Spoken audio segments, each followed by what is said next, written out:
Assalamualaikum warahmatullahi wabarakatuh. Selamat pagi teman-teman peserta pelatihan. Pertama-tama terima kasih sudah hadir tepat waktu dan siap mengikuti sesi kita hari ini yang akan membahas mengenai pengidentifikasian bukti-bukti dan hasil kebijakan, unit kompetensi menyusun desain kajian dan analisis kebijakan, khususnya pada elemen kompetensi mengidentifikasi masalah kebijakan. Sebelumnya, perkenalkan saya Nabila Salsabila, mahasiswa Administrasi Publik Angkatan 2022 yang berperan sebagai trainer teman-teman sekalian. Sebelum memulai pelatihan, agar kegiatan hari ini dapat berjalan lancar, mari kita berdoa menurut agama dan keyakinan masing-masing. Berdoa dipersilakan. Berdoa selesai. Karena pelatihan ini dilakukan secara daring, dapat beberapa rules yang perlu teman-teman lakukan untuk kenyamanan kita bersama. Yang pertama, pastikan koneksi jaringan stabil, karena untuk memahami materi ini agar tidak terputus-putus, diperlukan koneksi jaringan yang stabil. Kemudian, pastikan teman-teman fokus mendengarkan materi, dan pastikan ruangan dalam keadaan yang kondusif untuk mendengarkan pematerian pelatihan ini. Nah, tujuan dari pelatihan ini yaitu untuk menguasai keterampilan dasar dalam menganalisis kebijakan, yaitu mengenai mengidentifikasi masalah kebijakan, sehingga nantinya peserta dapat memahami cara mengidentifikasi sumber isu atau masalah kebijakan dan isu-isu kebijakan sesuai dengan kebutuhan. Kemudian peserta juga dapat memahami cara mengidentifikasi masalah kebijakan berdasarkan sumber dan dampaknya kepada publik. Adapun roadmap pelatihan ini beranjak dari unit kompetensi SKKNI nomor 106 tahun 2018 dengan elemen kompetensinya yaitu mengidentifikasi masalah kebijakan. Adapun kriteria unjuk kerjanya yaitu pengidentifikasian sumber-sumber isu atau masalah kebijakan dan isu-isu kebijakan sesuai dengan kebutuhan. Kemudian yang kedua ada pengidentifikasian masalah kebijakan berdasarkan sumber dan dampaknya kepada publik. Sehingga judul micro teachingnya yaitu pengidentifikasian sumber dan isu-isu kebijakan sesuai kebutuhan dan berdasarkan dampaknya terhadap publik.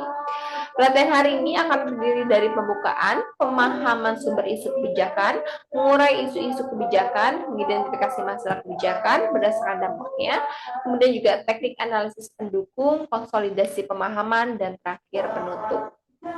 Oke, lihat dari gambar bahwasannya ini merupakan salah satu contoh masalah kebijakan. Nah, apakah teman-teman pernah merasa bahwa sebuah masalah ini terlihat sederhana, akan tetapi jika ditelusuri lebih dalam, dikaji lebih dalam, ternyata sumbernya ini jauh lebih kompleks. Apabila pernah, hal itu menandakan bahwa keterampilan identifikasi masalah kebijakan sangat dibutuhkan agar analisis kita tidak salah sasaran atau tidak salah arah. Dalam materi ini mengenai pengidentifikasian sumber dan isu-isu kebijakan sesuai kebutuhan dan berdasarkan dampaknya terhadap publik, kita akan membahas mengenai pengidentifikasian masalah itu sendiri, sumber-sumber isu kebijakan, dan juga bagaimana dampaknya dan teknik-tekniknya. Nah, kesalahan dalam mengidentifikasi masalah kebijakan ini dapat mengakibatkan pertama, kebijakan ini tidak menjawab akar persoalan, kemudian yang kedua, sumber daya publik tidak digunakan secara efisien, dan yang ketiga, dampak kebijakan tidak signifikan. Nah, identifikasi masalah ini menjadi hal yang penting karena merupakan dasar penyusunan dari kajian kebijakan yang tepat. Kemudian yang kedua, pengidentifikasian masalah ini berfungsi untuk menghindari kesalahan diagnosis kebijakan atau misidentifikasi masalah ketika masalahnya. Sama halnya seperti misalkan sakit flu akan tetapi dikasih obatnya obat batuk. Nah, hal tersebut tentu tidak akan mengobati penyakit yang ada. Nah, hal ini juga berlaku pada sebuah kebijakan ketika permasalahannya A, maka obatnya juga harus A. Seperti oleh karena itu penting untuk menggali terlebih dahulu identifikasi dari masalah. Nah, manfaat yang ketiga yaitu dengan mengidentifikasi masalah, ini akan menjamin bahwa kebijakan yang dirumuskan nanti benar-benar menjawab persoalan publik. Nah, sumber-sumber isu kebijakan sendiri terdiri dari data statistik dan laporan resmi pemerintah, kemudian juga keluhan masyarakat, pemberitaan media, juga ada audit dan evaluasi kebijakan yang sebelumnya, dan perubahan konteks teknologi, ekonomi, dan sosial. Mengetahui sumber isu ini menjadi penting karena dapat memastikan bahwa isu tersebut valid dan juga relevan.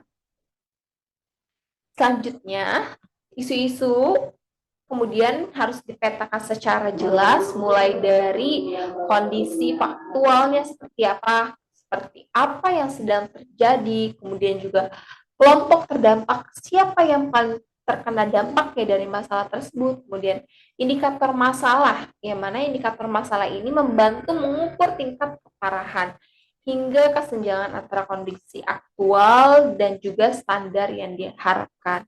Seperti apa standarnya, apa targetnya, atau praktik apa yang terbaik yang seharusnya dilakukan. Seperti itu. Penyusunan isu yang komprehensif ini menjadi dasar yang kuat untuk analisis selanjutnya.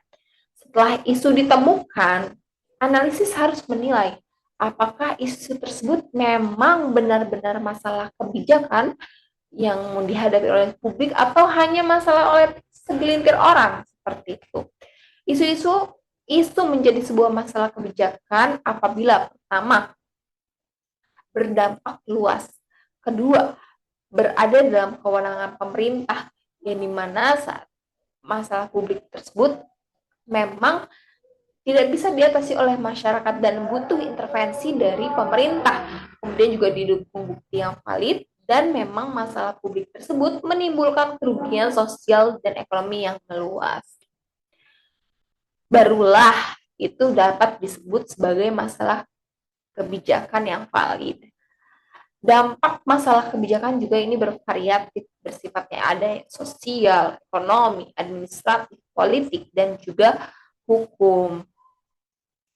Nah, untuk membantu mengurai memastikan bahwa masalah teridentifikasi dengan benar, ada beberapa teknik analisis yang bisa kita gunakan. Yang pertama itu problem tree analysis, yang dimana ini berfungsi untuk melihat akar masalahnya seperti apa. Kemudian fishbone diagram yang berfungsi untuk memetakan penyebab dari masalah tersebut. Kemudian juga ada gap analysis, yang dimana untuk melihat perbedaan kondisi aktual dengan idealnya. Dan yang terakhir ada stakeholder mapping, yang berfungsi untuk mengetahui siapa saja pihak atau stakeholder yang terlibat maupun yang terdampak dalam masalah publik tersebut. Nah, teknik-teknik ini nantinya akan mempermudah kita dalam memahami struktur masalah secara objektif. Nah, kesimpulannya dari materi tersebut bahwa kemampuan mengidentifikasi masalah kebijakan merupakan langkah awal yang krusial dalam merancang desain kajian dan analisis kebijakan.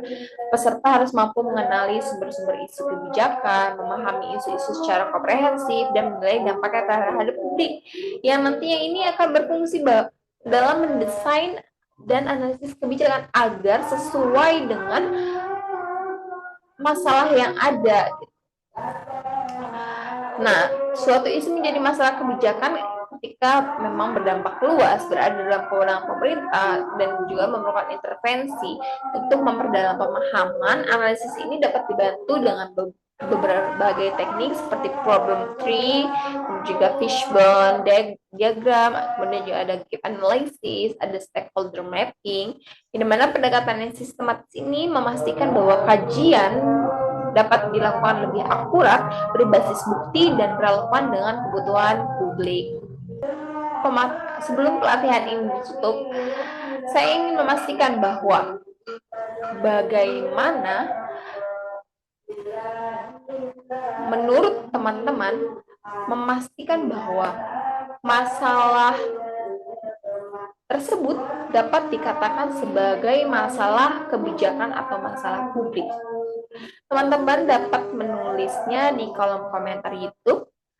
Dan terima kasih atas partisipasi aktif dari teman-teman dalam pelatihan daring kita. Semoga keterampilan identifikasi masalah kebijakan ini dapat membantu dalam pekerjaan dan juga analisis dari teman-teman. Sampai bertemu pada sesi berikutnya, dan saya juga memohon pada teman-teman untuk juga menaruh feedback dalam kolom komentar dalam pelatihan ini. Sampai bertemu pada sesi berikutnya. Wassalamualaikum warahmatullahi wabarakatuh.